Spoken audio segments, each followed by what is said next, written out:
Welcome to part 4 of our concept series, जिसमें हम class 10th के बुक डेमोक्रेटिक पॉलिटिक्स पार्ट 2 के chapter number 1 power sharing को deal कर रहे थे। बेल्जियम एंड श्रीलंका के एग्जांपल से हमने ये समझा कि अगर किसी देश में पावर शेयरिंग ना हो तो उस देश में क्या क्या प्रॉब्लम आ सकती है, और पावर शेयरिंग ना की जाए तो उस देश में प्रॉब्लम इतने लेवल पे बढ़ सकती है कि देश को सिविल वॉर जैसे क्राइसिस का सामना करना पड़ सकता है। राइट। इसी प्रोसेस में हमने समझा कि पावर शेयरिंग क्यों जरूरी है, और एग्जाम में इसी कॉन्सेप्ट को एज अ क्वेश्चन फ्रेम किया जाता है कि why power sharing is important. सत्ता की साझेदारी आखिरकार महत्वपूर्ण क्यों है। तो हम इसके दो रीजन समझेंगे।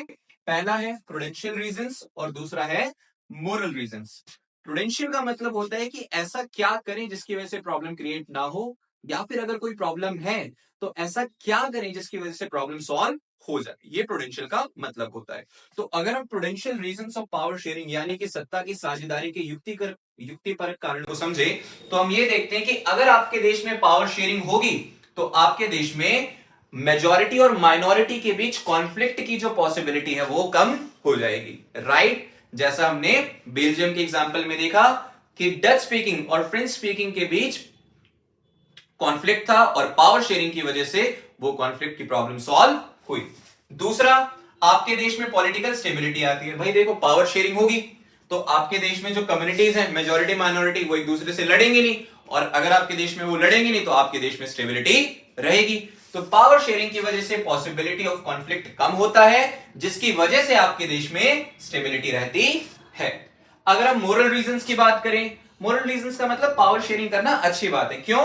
क्योंकि पावर शेयरिंग डेमोक्रेसी की स्पिरिट है, आत्मा है। राइट। अगर आपको अपने देश में डेमोक्रेसी चाहिए तो आपको पावर शेयरिंग लानी पड़ेगी। अगर आपके देश में पावर शेयरिंग है तभी आपके देश में डेमोक्रेसी आएगी। अगर पावर शेयरिंग नहीं होगी तो डेमोक्रेसी भी नहीं आएगी। यानी कि जो पावर शेयरिंग है वो डेमोक्रेसी की स्पिरिट है, लोकतंत्र की आत्मा है। बिना उसके डेमोक्रेसी आपके देश में नहीं काम कर सकती। तो आपके देश में डेमोक्रेटिक प्रोसेस के चालू रहने के लिए, कंटिन्यू रहने के लिए पावर शेयरिंग जरूरी है।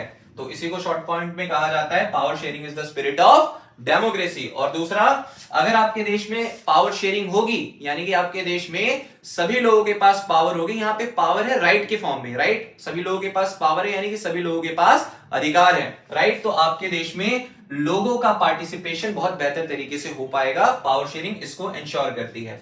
It ensure the participation of citizen of the country, यानी कि देश में नागरिकों की भागीदारी, उनके पार्टिसिपेशन को एंश्योर करती है पावर शेयरिंग। अब समझते हैं हमारे नेक्स्ट टॉपिक को, जो आप कह सकते हैं लास्ट टॉपिक भी है। इसके बाद हम कुछ बचे कुछ टॉपिक्स देखेंगे जो एग्जाम में एज अ क्वेश्चंस पूछे जाते हैं। राइट। तो अभी जो हमारा टॉपिक है वो है different forms of power sharing. Right. जैसे इस लेक्चर की बहुत बिगिनिंग में मैंने आपको एक एग्जांपल दिया था लड्डू का। राइट। इस लड्डू को हमने पावर कंसीडर किया था, और इस पावर को शेयर यानी कि इस लड्डू को शेयर करने के काफी सारे तरीके होते हैं। हम ऐसे भी कर सकते हैं, हम ऐसे भी कर सकते हैं, हम ऐसे भी कर सकते हैं, हम ऐसे भी कर सकते हैं। सारी कंडीशन में हाफ हाफ शेयर हो रहा है। राइट। उसी तरीके से पावर को भी हम काफी सारे अलग तरीकों से शेयर कर सकते हैं, जिसको हम कहते हैं different forms of power sharing. Right. हम यहां पे 4 फॉर्म ऑफ पावर शेयरिंग को समझेंगे। सबसे पहला है हमारा हॉरिजॉन्टल पावर शेयरिंग, दूसरा है वर्टिकल पावर शेयरिंग, फिर है power sharing among different social groups यानी कि अलग अलग सामाजिक समूहों के बीच सत्ता की साझेदारी, और इसके बाद है हमारा चौथा power sharing among political parties and pressure groups etcetera, यानी कि राजनीतिक दल और दबाव समूहों के बीच सत्ता की साझेदारी। राइट। अब मैथ्स में आपने पढ़ा होगा 2 तरीके की लाइन होती है। इस लाइन को हम कहते हैं हॉरिजॉन्टल और इस लाइन को हम कहते हैं वर्टिकल। देखिए, हॉरिजॉन्टल पावर शेयरिंग का मतलब ये है कि जब सेम लेवल पे पावर शेयरिंग हो। राइट। और सेम लेवल पे क्या होते हैं? गवर्नमेंट के ऑर्गन्स। कोई ऑर्गन्स दूसरे ऑर्गन से बड़ा नहीं है। आपने पिछले क्लासेस में पढ़ा होगा कि गवर्नमेंट के 3 ऑर्गन्स होते हैं। Right. Legislature, executive and judiciary. Legislature क्या करती है? लॉ बनाती है। एग्जीक्यूटिव क्या करती है? लेजिस्लेचर ने जो लॉ बनाया है एग्जीक्यूटिव उसको इंप्लीमेंट करती है। और जुडिशरी क्या करती है?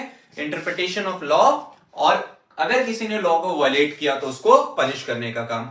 अगर इन तीनों के बीच यानी कि गवर्नमेंट के ऑर्गन्स के बीच पावर शेयरिंग होती है तो उसको हम क्या कहते हैं? हॉरिजॉन्टल पावर शेयरिंग, यानी कि सत्ता की साझेदारी का क्षैतिज वितरण। राइट।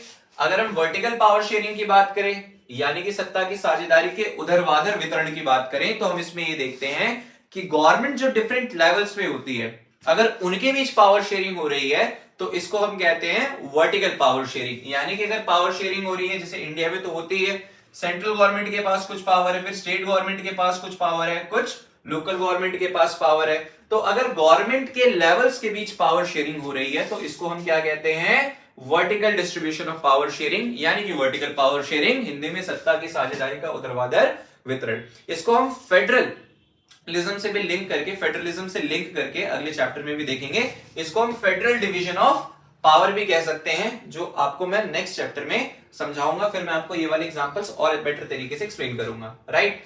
अगर सोशल ग्रुप्स के बीच पावर शेयरिंग हो रही है, जैसे मैंने आपको बेल्जियम के बारे में पढ़ाया और बेल्जियम में अल्टीमेटली हमने पावर शेयरिंग देखी कॉन्स्टिट्यूशन में अमेंडमेंट करके जो आई, राइट।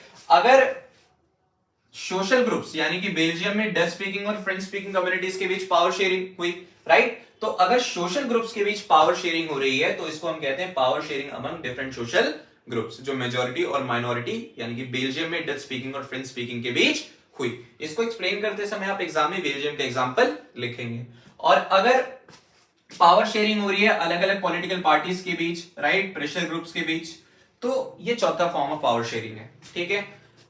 हम ये देखते हैं कि इंडिया जैसे देशों में जहां पे पार्लियामेंट्री डेमोक्रेसी है, यानी कि जहां पे संसदीय लोकतंत्र है, वहां पे कई बार किसी सरकार को मेजॉरिटी नहीं मिलती, तो दो या दो से ज्यादा पॉलिटिकल पार्टीज मिलके आपस में सरकार बनाती है, ऐसी गवर्नमेंट को हम कोलिशन गवर्नमेंट कहते हैं, राइट। तो यहाँ पे सरकार किसी एक पार्टी की तो बनी नहीं, कोलिशन गवर्नमेंट की बनी जिसमें काफी सारी पार्टीज है, तो इन सारी पार्टीज के बीच पावर शेयरिंग तो हुई, राइट। किसी एक पार्टी का प्रधानमंत्री बनेगा, होम मिनिस्टर किसी और पार्टी का हो सकता है, तो ये पावर शेयरिंग ही तो है, पावर शेयरिंग के डायमेंशन ही तो है, राइट। तो पॉलिटिकल पार्टीज के बीच, प्रेशर ग्रुप्स के बीच पावर शेयरिंग होती है। प्रेशर ग्रुप्स क्या होता है, कोई भी ग्रुप जो गवर्नमेंट पे प्रेशर बनाने का काम करे, राइट। जैसे अगर मान लो मैंने कोई अपना ग्रुप बना लिया और मैं सरकार के खिलाफ कोई आंदोलन कर रहा हूं और उससे सरकार पे प्रेशर पड़ रहा है, तो मेरे ग्रुप को भी प्रेशर ग्रुप कहा जा सकता है, राइट।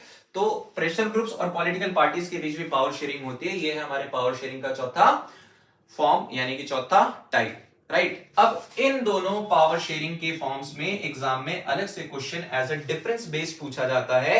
4 नंबर में भी आ सकता है, और 3 नंबर में भी आ सकता है, और 5 नंबर में भी आ सकता है। तो इसके कुछ और पॉइंट्स हम देखेंगे। तो समझते हैं कुछ और पॉइंट हॉरिजॉन्टल पावर शेयरिंग और वर्टिकल पावर शेयरिंग के बीच, यानी कि सत्ता की साझेदारी के क्षैतिज वितरण और सत्ता की साझेदारी के ऊर्ध्वाधर वितरण, राइट। जो हिंदी मीडियम के स्टूडेंट्स हैं वो मेरे वर्ड्स को ही नोट कर सकते हैं, राइट।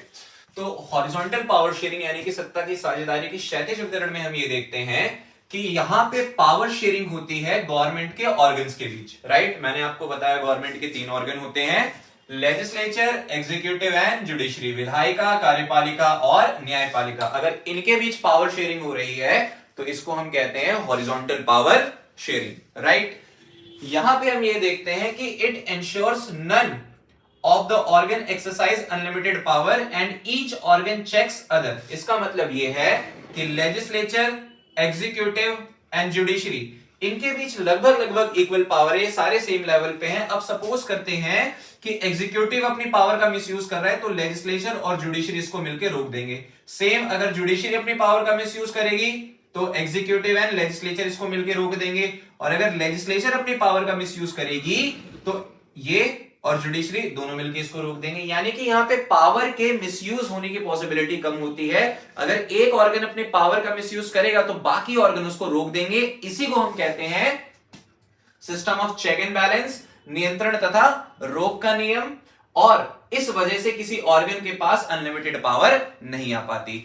वहीं हम देखें अगर वर्टिकल पावर शेयरिंग को, यानी कि सत्ता की साझेदारी के ऊर्ध्वाधर वितरण को, तो इसका मतलब यह होता है कि जब डिफरेंट लेवल ऑफ गवर्नमेंट यानी कि विभिन्न स्तरों के बीच सरकार जो होती है उनके बीच पावर शेयरिंग होती है, जैसे सेंट्रल गवर्नमेंट यानी कि केंद्रीय सरकार, स्टेट गवर्नमेंट यानी कि राज्य सरकार, लोकल गवर्नमेंट यानी कि स्थानीय सरकार, इनके बीच अगर पावर शेयरिंग हो रही है तो इसी को हम क्या कहते हैं, वर्टिकल पावर शेयरिंग, राइट। ये इंश्योर करता है कि जो गवर्नमेंट है, राइट, वो कॉन्स्टिट्यूशनल प्रोविजन के अकॉर्डिंग वर्क करे। पावर शेयरिंग हुई लेकिन किसको कितनी पावर मिली ये तो लिखा कॉन्स्टिट्यूशन में है, और कॉन्स्टिट्यूशन के अकॉर्डिंग गवर्नमेंट अपनी पावर को एक्सरसाइज करती है। संविधान के प्रावधानों के अनुसार सरकारें अपनी शक्तियों का उपयोग करती हैं, राइट। इसको हम कहते हैं फेडरल डिवीजन ऑफ पावर। देखिए कॉन्सेप्ट होता है फेडरलिज्म, राइट, जिसमें हम ये देखते हैं कि दो या दो से ज्यादा लेवल पे होने वाली सरकारों के बीच शक्तियों का बंटवारा होता है। फेडरलिज्म जिसमें गवर्नमेंट्स जो दो या दो से ज्यादा लेवल पे होती है उनके बीच पावर का डिस्ट्रीब्यूशन होता है। तो फेडरलिज्म एक कॉन्सेप्ट है और ये पावर शेयरिंग उसी तरीके की फेडरल गवर्नमेंट को रिप्रेजेंट करता है, इसलिए हम क्या देखते हैं कि it is federal division of power, right. It is the example of decentralisation. अब ये डिसेंट्रलाइजेशन यानी कि हिंदी में विकेंद्रीकरण कहते हैं, होता क्या है। देखिए अगर आपके देश में सारी पावर सेंट्रल गवर्नमेंट के पास है और स्टेट गवर्नमेंट या फिर बाकी गवर्नमेंट के पास कोई पावर नहीं है, सारी पावर सेंट्रल गवर्नमेंट के हाथ में, तो इसको हम कहते हैं सेंट्रलाइजेशन। और अगर कुछ पावर स्टेट गवर्नमेंट के पास भी है, यानी कि सेंट्रल गवर्नमेंट से कुछ पावर स्टेट गवर्नमेंट को दे दी जाती है, तो इसको हम क्या कहते हैं, डिसेंट्रलाइजेशन।